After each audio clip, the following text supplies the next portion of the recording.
Hello, welcome to another one of our For Enjoyment films that we're putting together, that we've been commissioned to do for the amazing Nithraid festival. And what we thought would be nice to do is explore Kingholm Quay. Absolutely beautiful area, full of history.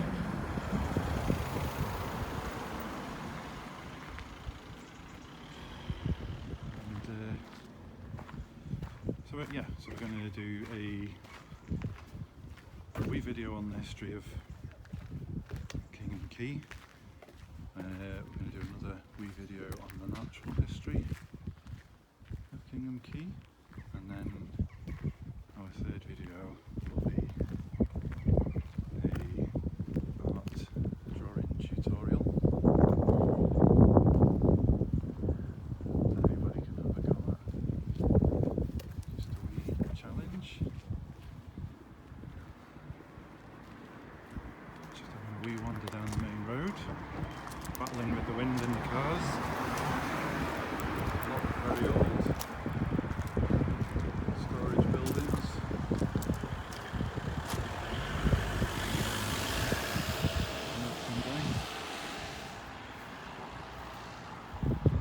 I've got a little bit of history that I've kind of researched myself and been given some of it by some of my learned friends. Some information from the lovely Tom at Dumfries Museum.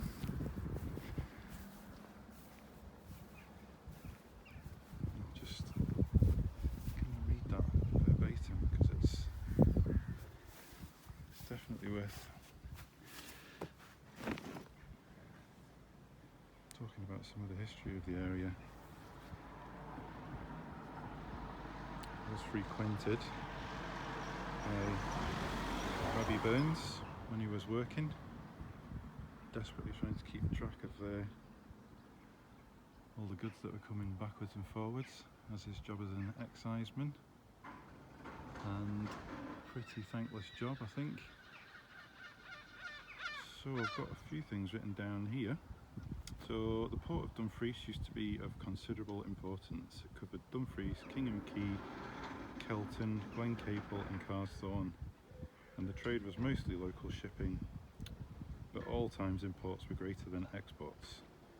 In the early 18th century, custom records show considerable increase in shipping, and the town had already established links with colonies in North America. In the 1740s, so much tobacco trade was passing through Dumfries that it was known as the Scottish Liverpool. Coal from Cumberland formed the largest percentage of the trade and continued into the 20th century. Lime was another common import. Brandy, wine, dried fruits, textiles came from France and Spain. These, together with tobacco, were the commodities that gave smugglers their trade. Customs accounts of the time relate to what a hopeless task it was to try and control it. Happy days. At the beginning of the 18th century, buoys were placed on the lower reaches of the Nith, and in 1710 blasting took place at Castle Dykes to open up the channel. There was no harbour on the Nith. In 1746, the Earl of Nithsdale gave land at Glencaple for an outport, and the stone from his quarries at Bank End in return for free postage.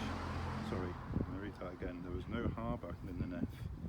In 1746, the Earl of Nithsdale gave land at Glencaple for an outport, and the stone from his quarries at Bank End in return for free passage for his goods over the toll bridge at Dumfries. In 1747, Kingholm Quay was built, and in 1748, the town commissioned Milligan, the mason of Barron Village, to build a lighthouse at Saturn-S, or Southern-S as we know it now, and this appears as a lighthouse on General Roy's map of 1753. In the 1790s it was unlit, but there was a beacon at the point.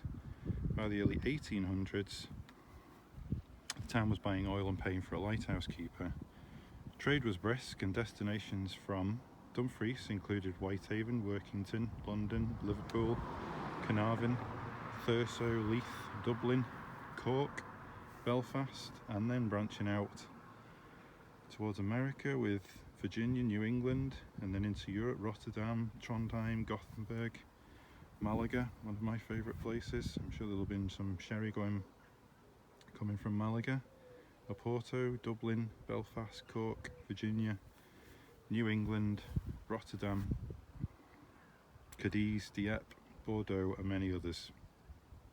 And exports included grain, potatoes, and livestock. By 1810, the navigation of the Nith had become quite dangerous and virtually impassable for vessels over 60 tons. The town decided to take action, and a survey of the Nith was undertaken by James Hollingsworth, a civil engineer, who drew up a plan for improvements on the course of the river. An Act of Parliament was passed in 1811, appointed commissioners to superintend the improvements, and with powers to borrow £16,000 to carry out the work. £16,000 in 1811, a huge amount of money. The aim was to improve navigation so that the vessels with a draft of at least 6 feet could come and go. The early 1800s saw a tremendous amount of immigration to the colonies out of Dumfries, particularly to Canada. Newspaper advertisements show emigrant ships sailing regularly from Glencaple and Carsthorne, and I think you can still see the old remains of the piers at Carsthorne if you go down at low tide. There's still one big pier that remains of there. I think they must be oak timbers. The coastal trade of the port from Dumfries was at its peak in the 1840s, with almost 25,000 tonnes entering the river, and steamboats such as the Countess of Nithraid plied regularly to Liverpool. However, decline started in 1850 with the coming of the railway, and the cost of improvements to the channel became too great for the amount of shipping generated. Ships got bigger and Dumfries became uneconomic, which is a real shame, but it's such an amazing history to a place, and it was so connected to the rest of the world, which is absolutely fascinating. You could climb in a boat here and end up anywhere in the world, really. Dumfries to the rest of the world. So what we've got here is the Petronella, and this is, from what I can remember, the largest boat that has navigated the Nith up to this point in half a century. It was an old fishing trawler, so that's now been here I think since 2010, and there are some boats that are used for leisure. I think there's a lot of boats here that are projects as well. Just a great area to hang out, and really nice walks right the way back down the path down there back into Dumfries. And if you go the other way, which I've done on my other video, you can actually go further out towards the estuary and explore some of the nice flora and fauna going out of Kingholm Quay the other way. So, I hope that was reasonably interesting, and watch out for